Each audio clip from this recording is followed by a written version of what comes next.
अस्सलामुअलैकुम। ये अकाउंटिंग का हमारा पहला लेक्चर है और आज के लेक्चर में हम देखेंगे कि अकाउंटिंग की कितनी ब्रांचेस होती हैं। वो जो अकाउंटिंग हम पर्टिकुलर अकाउंटिंग हम करते हैं उसका पर्पस क्या होता है और वो किसके लिए ज़रूरी होती है, उसके यूज़र्स कौन होते हैं।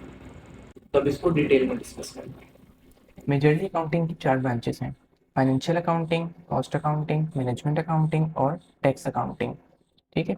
तो अभी वन बाय वन जो है इनको डिटेल में भी देखते हैं कि फाइनेंशियल अकाउंटिंग में क्या होता है, कॉस्ट अकाउंटिंग में क्या होता है, मैनेजमेंट में और टैक्स अकाउंटिंग में क्या होता है, क्या पर्पस होता है इनका।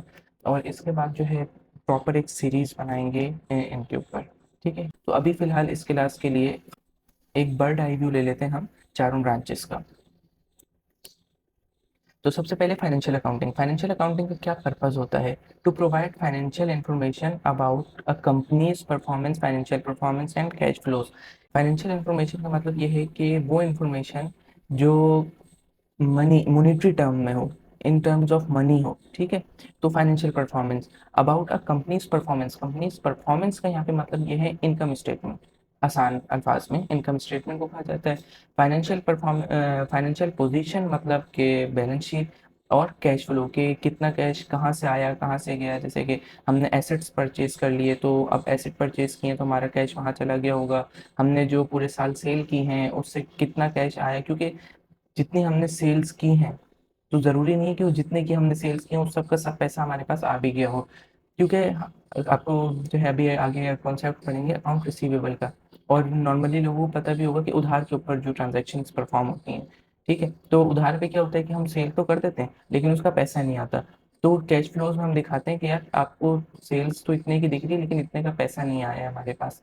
ठीक है। तो ये कैश फ्लोज के अंदर ये होता है कि सिर्फ जो हम ये दिखाते हैं कि कंपनी में कितना कैश आया है और कितना कैश गया है। इसके बाद यूज़र्स। फाइनेंशियल अकाउंटिंग के यूज़र्स कौन होते हैं, मतलब ये जो फाइनेंशियल अकाउंटिंग होती है ये हम करते हैं, ये किसके लिए परफॉर्म करते हैं, कौन इसको देखता है फाइनेंशियल अकाउंटिंग को? यूज़र्स होते हैं इन्वेस्टर्स। क्योंकि फाइनेंशियल अकाउंटिंग में जो हम इंफॉर्मेशन ट्रांसमिट करते हैं वो ये होती है, इंफॉर्मेशन होती है इन्वेस्टमेंट से रिलेटेड, कि अगर जो है किसी को इन्वेस्टमेंट वगैरह करनी हो तो उसको क्या क्या चीज़ें देखनी चाहिए, सेल्स प्रॉफिट वगैरह जो भी चीज़ें होती हैं। तो वो हमें कौन प्रोवाइड करता है? फाइनेंशियल अकाउंटिंग से प्रोवाइड होती हैं। जैसे अर्निंग पर शेयर वगैरह है। तो ये अभी अगर किसी को मेरी बातें समझ नहीं भी आ रही तो ये हम आगे जाके ये चीज़ें सब पढ़ेंगे कि ये अर्निंग पर शेयर्स क्या होता है, ये सब चीज़ें हम आगे कवर करेंगे। इसके बाद है क्रेडिटर्स। क्रेडिटर्स इन सिंपल होते हैं हमारे सप्लायर्स, जिनसे हम माल उठाते हैं। ठीक है। जैसे रॉ मटेरियल है हमारा कोई, तो रॉ मटेरियल हम किसी सप्लायर से उठाएंगे। तो हमने सप्लायर से रॉ मटेरियल परचेज कर लिया लेकिन उसको अभी तक हमने पैसे नहीं दिए। तो वो जो सामने वाला है सप्लायर, तो वो जो है इस तरह तो हमें माल नहीं दे देगा ना कि हम जो जाके हमने उससे और कि बोला कि 1 मिलियन का हमें रॉ मटेरियल चाहिए और अभी हम पैसे नहीं दे रहे आपको। तो वो ऐसे ही तो नहीं, हाँ ठीक है ले जाओ, ऐसा नहीं करेगा। वो क्या करेगा कि हमारी जो है कंपनी की फाइनेंशियल परफॉर्मेंस देखेगा। तो यहाँ पे लिखा है ना फाइनेंशियल परफॉर्मेंस, कि यार ये कंपनी क्या है, अगर मैं इसको 1 मिलियन का रॉ मटेरियल दे दूँ तो क्या ये कंपनी मुझे 1 मिलियन बाद में वापस पे बैक कर भी सकती है या नहीं, इसके अंदर इतनी कैपेसिटी है, कैपेबिलिटी है कि ये मेरा 1 मिलियन वापस कर दे।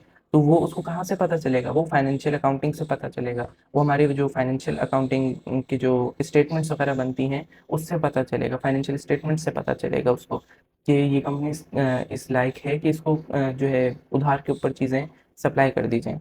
इसके बाद लेंडिंग का मतलब है उधार देना। ठीक है।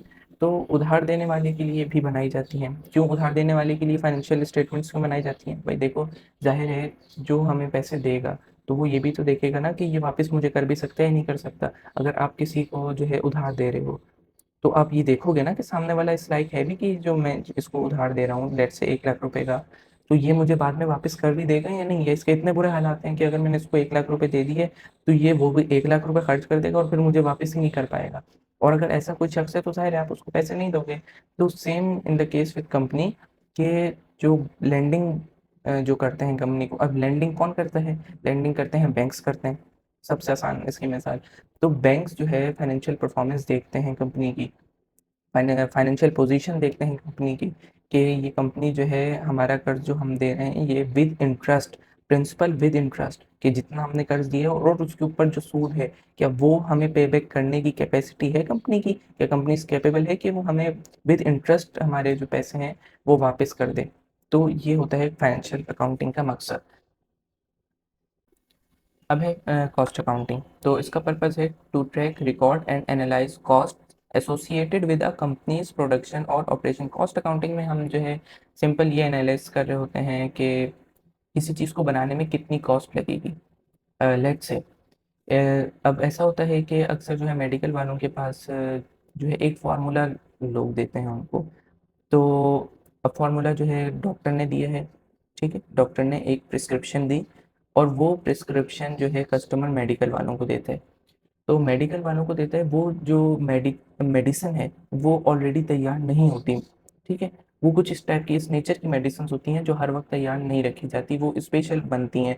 तो मेडिकल वाले क्या करते हैं कि उस प्रिस्क्रिप्शन को देखते हैं कि इसके अंदर कौन कौन सी मटेरियल, क्या क्या चीज़ें यूज़ होंगी, और उस हिसाब से जो है फिर जो है उनको बोल बोल देते हैं कि यार ये आपको हम 2 दिन बाद बता देंगे कि ये चीज़ कितने की पड़ेगी। तो वो 2 दिन बाद इसलिए बताते हैं कि उनको कॉस्ट कैलकुलेट करनी होती है कि यार ये चीज़ आ रही है, ये इतने ग्राम लगेगी, फला चीज़ आ रही है वो इतने ग्राम लगेगी इस मेडिसिन को बनाने में।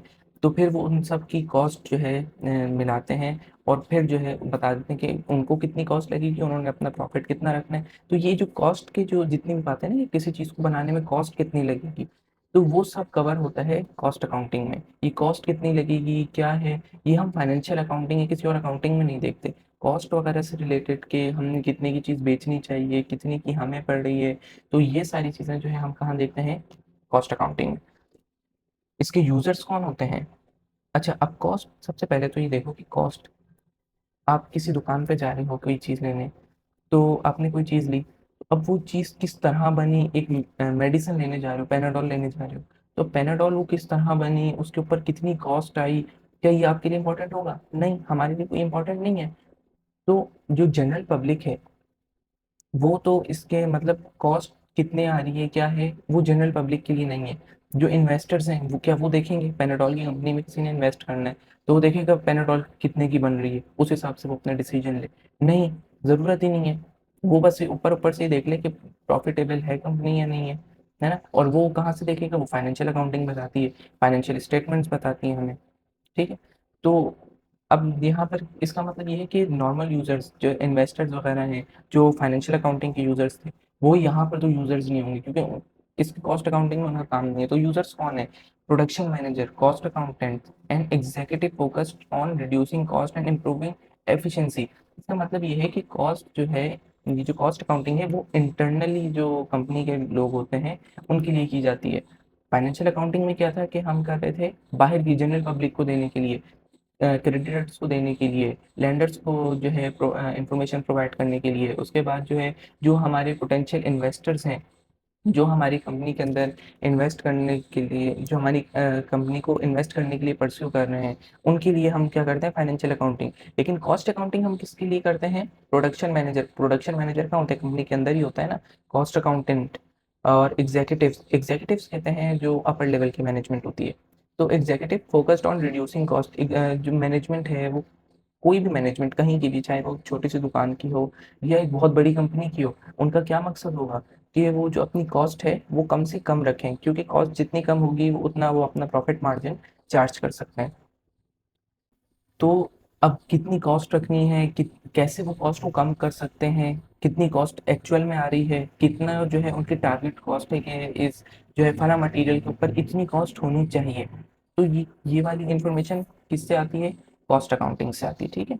आई होप ये भी अच्छी तरह समझ आ गया होगा।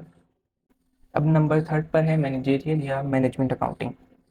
तो हमने अभी तक क्या पढ़ लिया है, कॉस्ट अकाउंटिंग, फाइनेंशियल अकाउंटिंग। अब मैनेजेरियल या मैनेजमेंट अकाउंटिंग क्या होती है, इसका पर्पस देख लेते हैं। To provide information for internal management. अच्छा, यहाँ से हमें ये डायरेक्ट पता लग गया, ये भी किसके लिए होती है, इंटरनल मैनेजमेंट के लिए होती है। कॉस्ट अकाउंटिंग किसके लिए होती है, इंटरनल मैनेजमेंट के लिए होती है, जो कंपनी के अपने लोग होते हैं उनके लिए होती है, उनको एडजस्ट करने के लिए होती है, ठीक है। और जो फाइनेंशियल अकाउंटिंग थी वो किसको एडजस्ट करने के लिए होती है, वो आउटसाइडर्स को एडजस्ट करने के लिए होती है, ठीक है। तो क्या है, to provide information for internal management to assist in planning, controlling and decision making, focuses on detailed report such as budget, forecast and various financial analysis. तो in simple words, management accounting में ये होता है कि management से related चीज़ें होती हैं। कॉस्ट अकाउंटिंग में क्या था कि कॉस्ट वगैरह कितनी आ रही है किसी प्रोडक्ट के ऊपर, कितनी हमें रखनी चाहिए, ये सारी चीज़ें होती हैं। मैनेजमेंट अकाउंटिंग में ये होता है कि हम मैनेज करते हैं कि हमारी कॉस्ट कम से कम रहे, हम ज़्यादा से ज़्यादा प्रॉफिट कमाएँ, किस तरह करें, वो सारी मैनेजमेंट होती है, ठीक है? जैसे कि अब हमें कोई चीज़ है, वो कितनी मँगवानी चाहिए, ठीक है? अब रॉ मटेरियल है, वो कितनी क्वांटिटी में मँगवाना चाहिए। हमारे पास जो है वेयर हाउस में, क्योंकि अगर हम बहुत ज़्यादा रॉ मटेरियल मँगवा लेंगे, तो हमारी क्या बढ़ जाएगी, होल्डिंग कॉस्ट बढ़ जाएगी। वेयर हाउस में हम रखते हैं ना रॉ मटेरियल। तो अब इन सिंपल वर्ड्स मैनेजमेंट अकाउंटिंग का क्या मकसद होता है, जो मैनेजमेंट अकाउंटेंट्स होते हैं उनका क्या मकसद होता है, वो क्या करते हैं, वो ये करते हैं कि जो कंपनी के रिसोर्सेज हैं उनको बेहतर तरीके से किस तरह यूटिलाइज किया जाए। वो ऐसे कि लेट सपोज हमें अगर मंगवाना है रॉ मटेरियल, ठीक है, तो रॉ मटेरियल हम मंगवाते हैं तो वेयर हाउस में रखेंगे। वेयर हाउस में अगर हम रखेंगे तो वेयर हाउसिंग कॉस्ट बढ़ जाएगी, जिसे हम होल्डिंग कॉस्ट भी कहते हैं, कैरिंग कॉस्ट भी कहते हैं, ठीक है। तो वो कॉस्ट हमारी बढ़ जाएगी बहुत ज़्यादा अगर रॉ मटेरियल मंगवाया। लेकिन ऑन द अदर हैंड हमारे पास ये होता है कि अगर हम ज़्यादा क्वांटिटी ऑर्डर करें तो हमें जो है बल्क परचेज डिस्काउंट मिलता है, ठीक है। तो अब हमें क्या करना चाहिए? हमें बल्क परचेज़ डिस्काउंट अवेल करना चाहिए। अगर हम ज़्यादा करते हैं तो ये हमारा फ़ायदा है। लेकिन हमारा नुकसान भी अदर हैंड पे आ रहा है। वो ये है कि हमारी होल्डिंग कॉस्ट बढ़ जाएगी। तो हम किस तरह कितना रॉ मटेरियल मँगवाएँ कि हम ज़्यादा से ज़्यादा अपनी कॉस्ट को कम कर सकें और ज़्यादा से ज़्यादा बेनिफिट अवेल कर सकें। तो ये सारा काम जो है किसका होता है? मैनेजमेंट अकाउंटिंग का होता है। अच्छा, अब है टैक्स अकाउंटिंग। टैक्स अकाउंटिंग क्या पर्पस होता है? To ensure compliance with tax laws, regulations, prepare tax returns and plans for future tax obligations. बहुत ईज़ी सी डेफिनेशन है, इसको वैसे ही पढ़ के शायद समझ गए होंगे। टैक्स अकाउंटिंग में ये होता है कि हमें अकाउंटिंग करनी होती है लेकिन टैक्स लॉ के मुताबिक, ठीक है? अब टैक्स लॉ के मुताबिक के हमारा सेल्स टैक्स है, रिटर्न हमें फाइल करने हैं, सेल्स टैक्स रिटर्न फाइल करना है, इनकम टैक्स रिटर्न फाइल करना है, तो इसका एक प्रॉपर प्रोसीजर होता होगा। तो वो किस तरह हमने जो है टैक्स लायबिलिटी निकालनी है, किस तरह हमने टैक्सेबल इनकम निकालनी है, वो एक पूरा जो तरीका है वो क्या होता है, टैक्स अकाउंटिंग के अंदर आता है। टैक्स अकाउंटिंग के अंदर जो है हम क्या करते हैं कि हमें टैक्स कैलकुलेट करना होता है। टैक्स इस तरह कैलकुलेट करना है, कितनी हमारे ऊपर टैक्स पेबल लायबिलिटी है, कितने जो है हमारे क्या कहते हैं टैक्सेबल इनकम है।